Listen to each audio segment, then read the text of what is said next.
I am Chandrakant K. Bhange, Assistant Professor of ENTC Department in AISSMS IOIT Engineering College.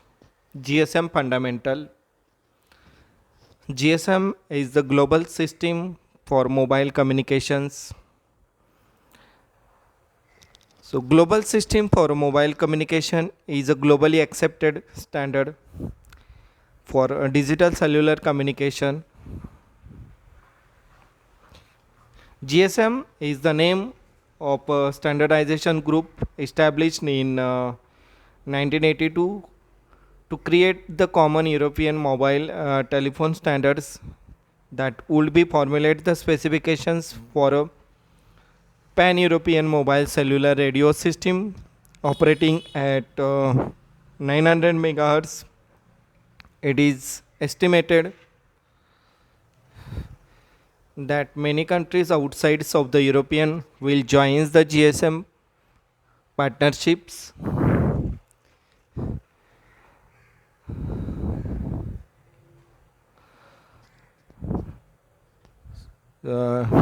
Basic GSM concept, specification, networks, and services.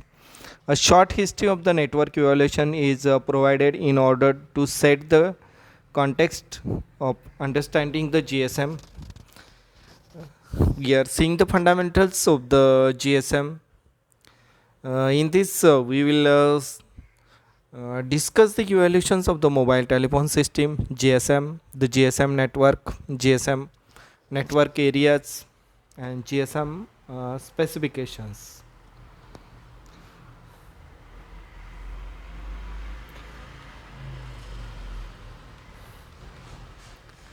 Cellular is one of the fastest growing and most demanding telecommunication applications. Day by day, the mobile communication users are increasing. Many of the companies are increasing their customers. So day by day, the demands of the mobile communications or the telecommunication is increasing. So it's very important to study the fundamentals of the GSM. So it represents a continuously increasing percentage of all the new telephone and subscriptions around the world.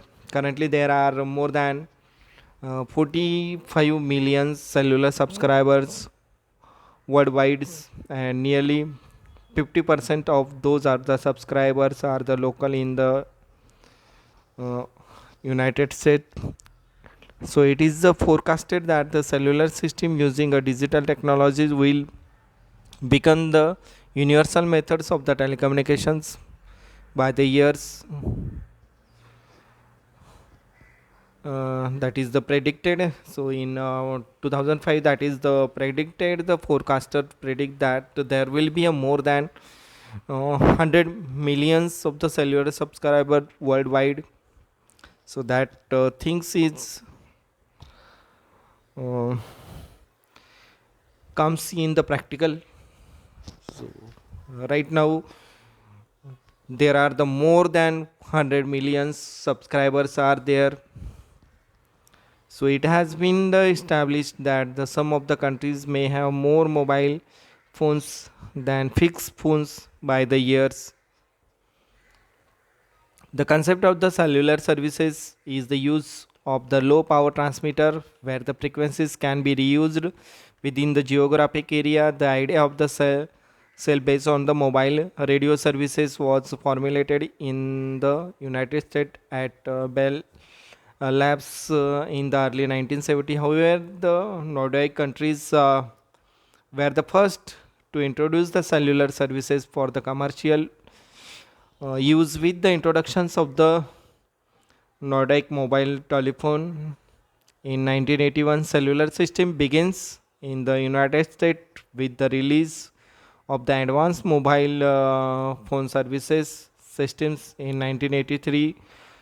The AMPS standards was adopted by the ASEAN, Latin American, and the oceanic countries, creating the large potential market in the world.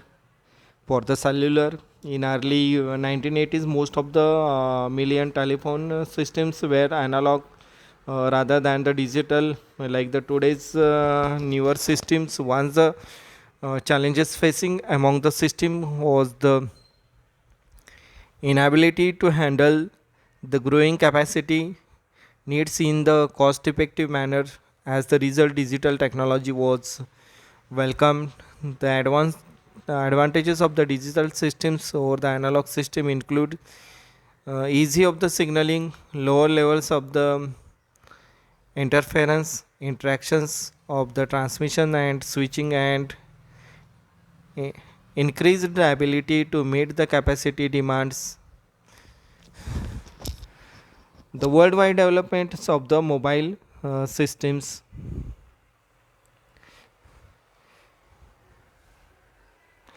Next, we'll discuss the GSM.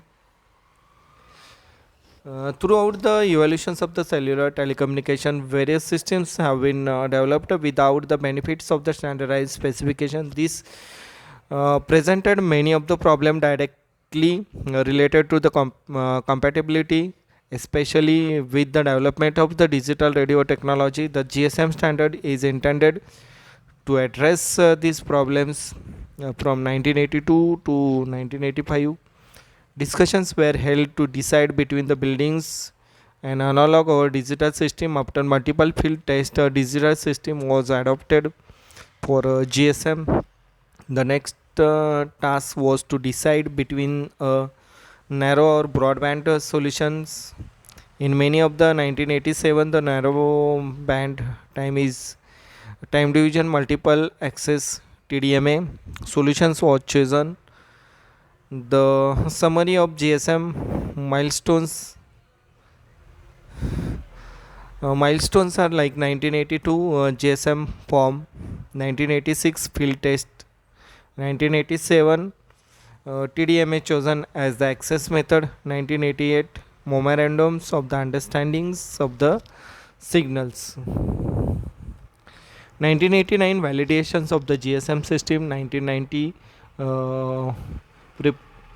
preparations of the systems, 1991 commercially system startup, 1992 coverage of the large cities public airport, 1993 coverage of the main roads, 1995 coverage of the rural areas. GSM network provides the recommendations, not requirements.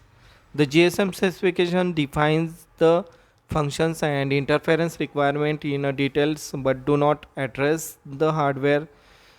The reasons for this is to limit the designers a little as possible, but still to make it possible for the operators to buy the equipment from the different suppliers. The GSM network is divided into three major systems: the switching system, the base station systems, and the operations and the support systems. The GSM network elements are shown in the diagrams. So PSTN,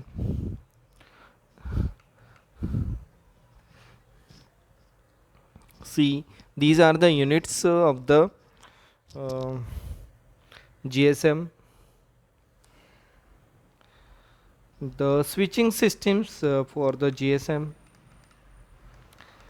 The switching systems is responsible for performing the call processing and subscriber related functions. The switching system includes the various types of the functions: home location registers. The home location register is the database used for the storage and management of the subscriptions. The home location register is considered the most important database as it stores the permanent data about the subscribers, including the subscribers service profile, location information and activity status. When an individual buys a subscription from one of the PCs operators, he or she is registered in the HLR of that operator. Mobile Services Switching Center, MSC, MSC performs the telephony switching functions of the system. It controls calls uh, to and from other telephone and data system. It also performs such functions as the toll ticketing, networking interfacing, common channel signaling and others. Then next is the VLR, that is the visitor location register. The VLR is the database that contains the temporary informations about the subscriber that is needed by the MSC in order to service the visiting subscribers. The VLR is always integrated with the MSC when a mobile stations roams into a new MSC area. The VLR connected to that MSC will request data about the mobile stations from the HLR. Later, if the mobile stations makes a call, the VLR will have the information needed for the call setup without having to interrogate the HLR each time. Then AUC is the authentication center. A unit called the AUC provide the attenuations and encryption parameters that verify the user's identity and ensure the confidentiality of each call. The AUC protects the network operators from the different types of the fraud found in today's cellular world. Equipment Identity Registers (EIR) is a database that contains the information about the identity of mobile equipment that prevent call from the stolen, unauthorized or defective mobile stations. The AUC and FIR is the implemented as a standard along the nodes or as a combined AUC and EIR nodes. The operation and the support system, the operation and the maintenance center OMC is connected to all the equipment, the switching systems and the BSC. BSC is the baseband station system. All radio related functions are performed in BSC, which consist of base stations, control stations and the base received station BTS. BSC is provides all the control functions and physical links between the MSC and BTS. It is a high capacity switch that provides the functions such as the handover, cell configuration, data and controls of the radio frequency, power levels. As the best transceiver stations, a number of BSC are several by the MSC. BTS is the handle the radio interference to the mobile stations. The BTS is the radio equipment needed to the services each cell in the network. A group of BTS are controlled by BSC. The operation, the implementation of the OMC is called as the operations and the support systems. The OSS is the functional entity from which the network operator monitors and controls the system. The purpose of the OSS is to affect the consumer cost effective support for the centralized, regional and the local operations and maintenance activities that are required for the GSM network. And the important functions of the OSS is to provide a network overview and support the maintenance activities of the different operations and maintenance organizations. GSM network area. The GSM network is made up of the geographical area as shown in the diagram. This area includes the cell location area, MSC oblique VLSR services area and the public and land mobile network area. The cell is the given the radio coverage by one base transceiver station. The GSM network identify each cell via the cell geo global identity CGI number assigned to each cell. The locations area of a group of cells, it is the area in which the subscriber sees page. So each LA is served by one or more base stations controlled by only the single MSC. So each LA is assigned as the local area identity, that is the LAI number.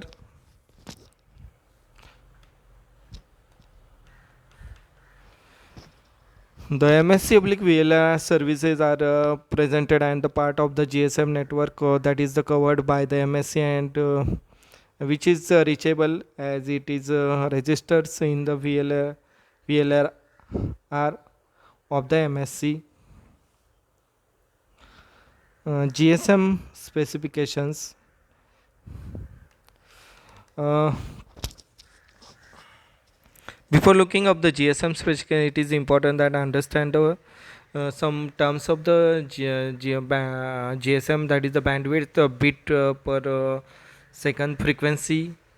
Then frequencies are like the kilo, megahertz, and milliseconds, and watts. Watt means the measures of the power of a transmitter. Millisecond means 1,000th of the second. Megahertz means uh, kilo. It is designed for the 1000, and abbreviations of the KBS representations. Frequency, the number of cycles. Bit per second means BPS is the signal on off pulse of the data. 8 bits are the equivalent to 1 bytes. Bandwidth, the range of the channel limits the borders, the bandwidth, and faster data can be sent. Thank you.